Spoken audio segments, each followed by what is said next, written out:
पहाट झाली होती. साधारण 5:30 वाजले असावेत. सातारा जिल्ह्यातील मान तालुक्यात असणाऱ्या शिरोली गावात जगदाळे यांच्या दारात अचानक कुत्री भुंकू लागली. पहाटे पहाटेच जाग आलेल्या रामचंद्र जगदाळे यांना कुत्र्याच्या भुंकण्याचा आवाज ऐकू आला. त्यांना हे भुंकणे विचित्रच वाटले. घराच्या अंगणात त्यांचा मुलगा दादा हा झोपला होता, म्हणून ते बाहेर आले असता त्यांना 4-5 लोक पळून जाताना दिसले. त्यांचा मुलगा मात्र अजूनही शांतपणे झोपला होता. या एवढ्या मोठ्या आवाजाने आणि माणसांच्या चावलीने दादा कसा उठला नाही म्हणून ते आपल्या मुलाजवळ गेले असता त्यांचा मुलगा रक्तबंबाळ झालेला दिसून आला. 6 वाजायला आले होते. नुकतंच फटफटू लागल्याने अंधुकचा प्रकाश आला होता. त्या प्रकाशातच त्यांना आपल्या मुलाची रक्तबंबाळ अवस्था दिसली, म्हणून ते ओरडत ओरडत घरात गेले.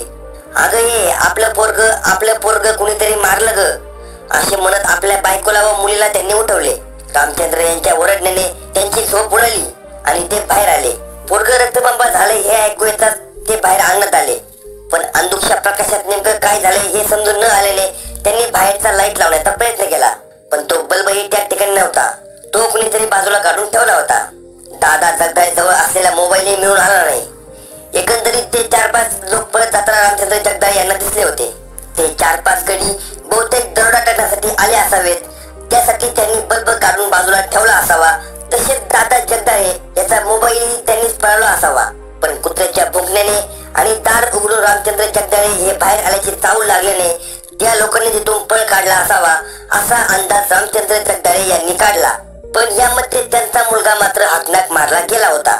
आपल्या मुलाला दरोडेखोरांनी मारल्याचे पाहून आई मोठ्या मोठ्याने रडू लागली. तिच्या सुरात दादा जगदाळेची बहीणही सूरमिसू लागली होती. एव्हाना शेजाऱ्या पाजाऱ्यांना जाग आली. तेही त्यांच्या घराजवळ पळत आले. ही घटना गावचे पोलीस पाटील मधुकर देवकर यांच्या कानावर गेली आणि त्यांनी घटनास्थळी धाव घेतली. घटनेची खात्री होताच त्यांनी दहिवडी पोलीस ठाण्यात ही घटना फोनवरून कळवली. दहिवडी पोलीस स्टेशनचे सहाय्यक पोलीस निरीक्षक अक्षय सोनवणे यांनी याबाबत उपविभागीय पोलीस अधिकारी अश्विनी शेंडगे यांना कळवले. त्यानंतर ते स्वतः महिला उपनिरीक्षक चांदणी मोरे आणि इतर पोलीस कर्मचाऱ्यांसमोर घटनास्थळी पोहोचले. घटनास्थळाची आणि मृतदेहाची पाहणी करून त्यांनी मयताच्या घरच्या लोकांकडून माहिती घेतली. तेव्हा मयत दादा रामचंद्र जगदाळे वय 35 याचे वडील रामचंद्र ज्ञानू जगदाळे यांनी घडलेली सर्व हकीकत सविस्तरपणे सांगितली. पहाटे कुत्री जोरात भुंकू लागल्याने मी बाहेर येऊन पाहिले तर 4-5 लोक पळत असल्याचे मला दिसून आले. तसेच आपला मुलगाही रक्तबंबाळ अवस्थेत दिसून आला. बाहेरचा बल्बही काढून ठेवला होता. मुलाचा मोबाईलही त्याच्याजवळ नव्हता अशी माहिती पोलिसांना रामचंद्र जगदाळे यांनी दिली. एकंदरीत या माहितीवरून दरोड्याचा प्लॅन फसला असला तरी एकाचा हाकनाक बळी गेल्याचे पोलिसांना समजून आले. त्या दृष्टीने त्यांनी मृतदेहाची पाहणी केली. मृतकाचीही पाहणी केली, पण मृतकाचे वडील सांगतात तसे काही आढळून येत नव्हते. आजूबाजूला कुत्र्यांच्या पायाचे ठसे इतकेच नव्हे तर 4-5 जण पळत गेल्याचे ठसे दिसून येत नसल्याने पोलिसांना वेगळी शंका येऊ लागली. त्यांनी मृतकाच्या मोबाईल बाबत विचारले असता तोही गायब असल्याचे वडील रामचंद्र जगदाळे यांनी सांगितले. पण सहाय्यक पोलीस निरीक्षक अक्षय सोनवणे यांच्या डोक्यात आलेली शंका त्यांना गप्प बसू देत नव्हती. त्यांनी घरात जाऊन तपासणी करण्याचे ठरवले. आपल्या पथकाला तशा सूचना देत सहाय्यक पोलीस निरीक्षक अक्षय सोनवणे यांच्यासह पोलीस पथक घरात गेले आणि घरात शोधाशोध सुरू करू लागले. दरम्यान पोलीस घरात काय शोधत आहेत असे एकमेकांना खुरीने विचारत घरातील लोक एकमेकांकडे बघत होते. तेवढ्यात एक मोबाईल घेऊन सहाय्यक पोलीस निरीक्षक अक्षय सोनवणे आपल्या पथकासह बाहेर आले. त्यांना दादा जगदाळेचा मोबाईल सापडला होता. तो मोबाईल स्टीलच्या डब्यात असलेल्या धान्यामध्ये अर्धवट पुरलेला होता. त्याला काही रक्त लागले होते. पोलिसांनी तो जप्त करत आजूबाजूलाही पाहणी करायला सुरुवात केली. गुरांच्या गोठ्यात पाहिले असता तिथे गुरांना बांधायची दोरी आढळून आली.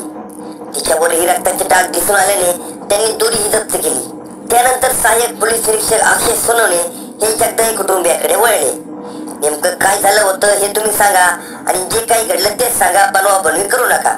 अहो साहेब, बनवाबनवी कसली, जे घडलं तेच सांगितले तुम्हाला अशी रामचंद्र जगदाळे म्हणाले. तेव्हा त्यांच्या कुटुंबियांनी त्यांच्या सुरात सूर मिसळला. ठीक आहे, खरं सांगता ना, मग चला पोलीस स्टेशन मध्ये, तुमचा जबाब पाहिजे आम्हाला, असे म्हणत साऱ्या कुटुंबाला ताब्यात घेत पोलीस दहिवडी पोलीस स्टेशन मध्ये पोहोचले. पोलीस स्टेशन मध्ये आल्यावर प्रत्येकाला घटनेबाबत विचारले. सगळ्यांनी जे काही घडले होते तेच सांगितले. पोलिसांना समजून चुकले की हे लोक सहजासहजी काही सांगणार नाहीत.